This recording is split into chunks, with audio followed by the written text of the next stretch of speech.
Mike Burton, and I'm running for Senate District 52, which covers half of Gordon County, half of Bartow County, and all of Floyd County. And I am a Democrat. And I'm sitting here with Jeff Knight. Jeff, who's what are you? Republican. Now, Jeff and I have been talking about things that we can do to make this state work.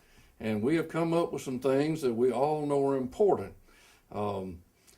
Jeff, I think, is going to talk about education, but education is very close to my heart. One of the things that I have said in many of my speeches is I would strip the gold off the dome in the state capitol before I would gut education.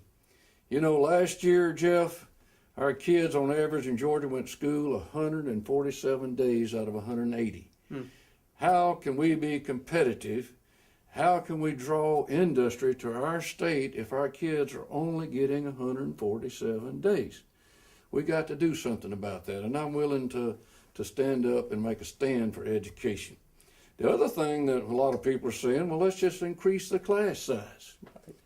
Well, now, you know, I've been a teacher for over 40 years, and I know that if I'm teaching one-on-one like in a homeschool, right, man, that child is going to get my full attention. They're going to make lots of progress in a short period of time because they're getting one-on-one. That's right. Now, if I go to a school and it's a teacher and I got 20 kids, now I got to give attention to all those 20 kids, and that's hard, but it can be done.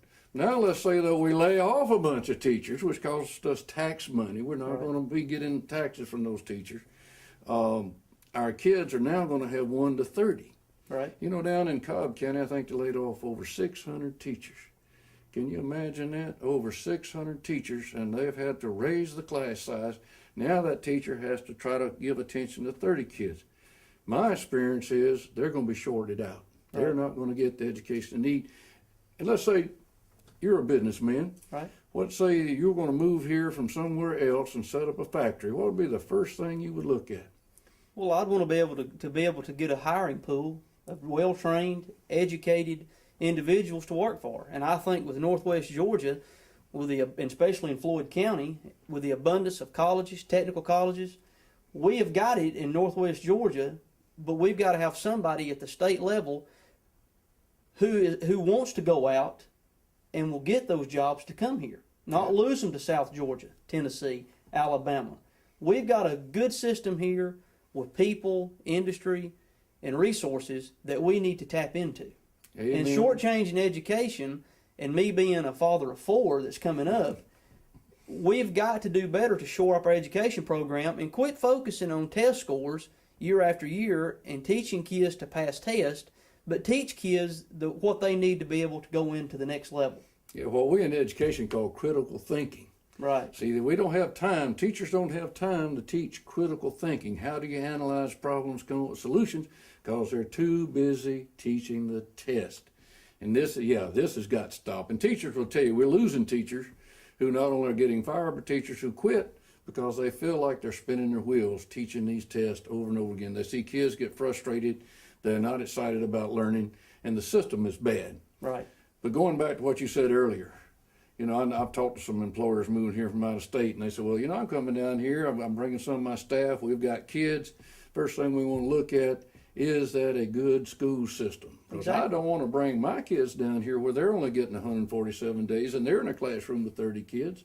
They just don't want that. And, you know, some of our legislators are saying, well, no problem. We'll just go to a 4-day school week. Right. Well, think about that. Remember when you were in school? You started at 7 in the morning, you went to 5 in the afternoon. How much do you think you're going to absorb? I was done at lunchtime. I was done at lunchtime. That's where most of us were.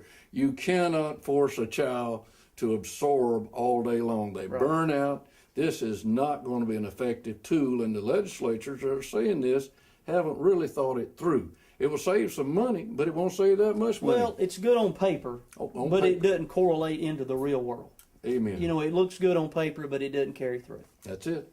And that's what we're talking about. And I think, you know, Jeff and I really, really care about education. He has 4 kids. I have 5 kids and 6 grandkids. And I'm concerned that they have the quality of life that we had.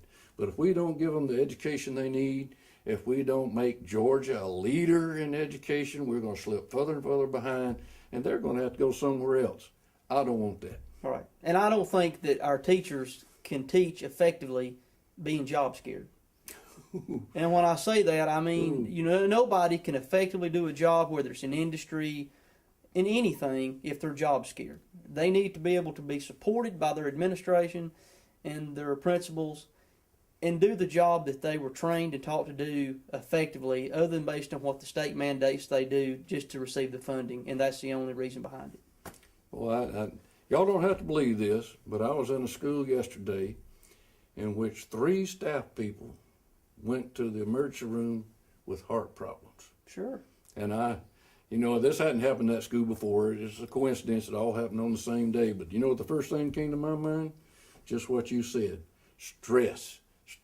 The morale of so many teachers is so low. Right. Now, we've got good teachers. Part of my job is I created an educational software program that I sell all over the United States. And I go into schools and consult in schools and states all over. And I run into dedicated teachers working so hard. They're working on the weekends, doing their lesson plans. They're doing their tests, they're grading things. But we have to give them the morale. I like what you said. If you're scared, worried about your job, then your morale, even though you're a great teacher, your morale is not Right. going to be good. That's very good. Okay. Talk about farming.